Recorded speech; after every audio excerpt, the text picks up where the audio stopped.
Hello students, हम लोग पढ़ रहे थे ऑप्टिक्स के बारे में, जिसमें हमने पिछले वीडियो तक देखा था कॉनकेव मिरर का बेसिक इन्फॉर्मेशन जाना था।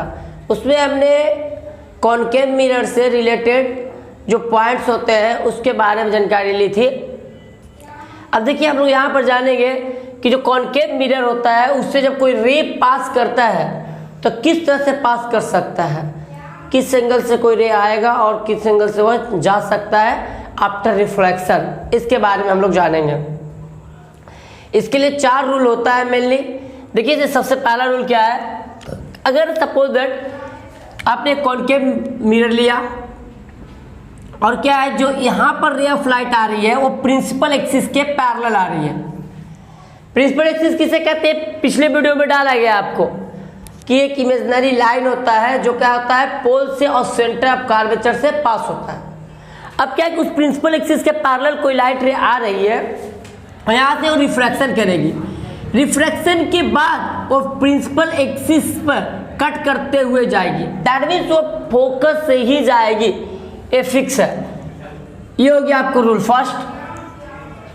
सेकंड रूल क्या है कि अगर रे ऑफ लाइट क्या हो सेंटर ऑफ कर्वेचर से पास हो, प्रिंसिपल एक्सिस है और प्रिंसिपल एक्सिस के सेंटर ऑफ कर्वेचर से पास हो रहा है, ठीक है। सॉरी, ये कॉनकेव मिरर है, कॉनकेव मिरर के सेंटर ऑफ कर्वेचर से कोई रे ऑफ लाइट क्या हो रहा है आपका पास हो रहा है।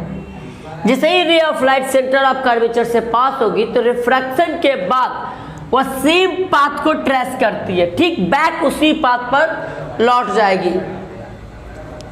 थर्ड रूल क्या है, थर्ड रूल है आपका कि अगर कोई रे ऑफ लाइट क्या हो कि फोकस से पास होती है, रे of light passing through the focus of A concave mirror, अगर कोई रे ऑफ लाइट कॉनकेव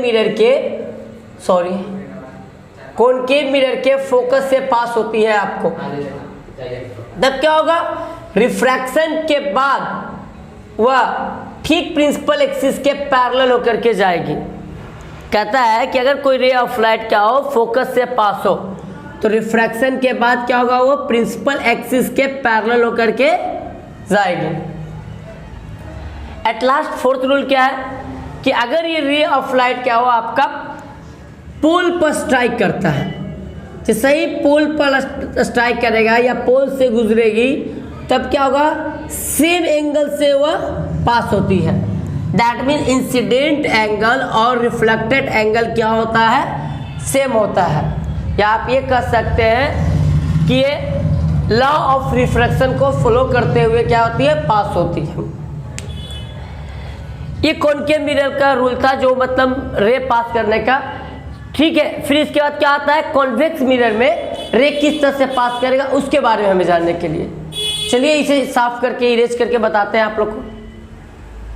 देखिए अब हमने कॉन्वेक्स मिरर का देखा, अब चलिए हम लोग देखते हैं कॉन्वेक्स मिरर में कि कॉन्वेक्स मिरर में कोई रे कैसे पास हो सकता है, उसके लिए रे पास होने के लिए क्या क्या रूल है इसके बारे में हम लोग देखते हैं।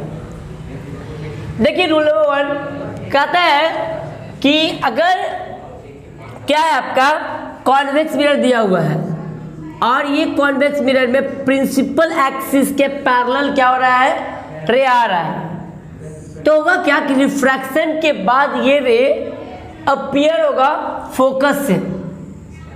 इसमें क्या होता है कि अपीयर होता है, एक्चुअली में कट नहीं करता है। यहाँ डॉटेड लाइन हम लोग मिलाएंगे, ये लगेगा कि हाँ ये फोकस से आ रहा है, ऐसा अपीयर होगा। रूल 2 देखते हैं, कहता है कि अगर रे ऑफ लाइट क्या है आपको सेंटर ऑफ कर्वेचर से पास हो रहा है, ये हो गया आपका कॉन्वेक्स मिरर। अब क्या है कि इसमें रे ऑफ लाइट आपका सेंटर ऑफ कर्वेचर से पास हो रहा है, मान लें कि इधर कहीं पर सेंटर ऑफ कर्वेचर होगा यहाँ पर। अब यहाँ से रे ऑफ लाइट पास हो रहा है, आया स्ट्राइक किया, तो आफ्टर रिफ्रैक्शन क्या होगा, सेम उसी पाथ पर ट्रेस करेगा, उसी पाथ पर लौट जाएगा। आपने इसको कॉनकेव में भी पढ़ा था कि सेंटर ऑफ कर्वेचर पर रे ऑफ लाइट क्या होता है, स्ट्राइक करता है, तो रिफ्रैक्शन के बाद क्या होता है, उसी पाथ पर लौट जाता है। सिमिलर इसमें भी है कि सेंटर ऑफ कर्वेचर पर रे ऑफ लाइट क्या है, स्ट्राइक करेगा तो उसी पाथ पर लौट जाएगा। रूल 3 क्या है, अगर रे ऑफ लाइट आपका क्या है कि फोकस पाकर स्ट्राइक करती है अगर रे ऑफ लाइट फोकस पे आएगी तो रिफ्रैक्शन के बाद क्या होगा, प्रिंसिपल एक्सिस के पैरेलल होकर के जाएगा। ये बात आप पीछे भी पढ़े थे। देखिए आप फोकस पाया, प्रिंसिपल एक्सिस के क्या हुआ, पैरेलल होकर के चला गया। रे ऑफ लाइट अगर फोकस पर स्ट्राइक करती है तो प्रिंसिपल एक्सिस के पैरेलल होकर के चली जाएगी। एट लास्ट फोर्थ रूल क्या है कि अगर रे ऑफ लाइट क्या है आपका पोल पर स्ट्राइक करती है, ठीक है, तो रिफ्रैक्शन के बाद रिफ्लेक्शन के बाद क्या होगा, वह सेम एंगल से गुजरेगी। दैट मीन्स इंसिडेंट एंगल और रिफ्लेक्टेड एंगल क्या होगा, आपस में सेम होगा। देखिए इस तरह से आया और इस तरह से लौट गया आप।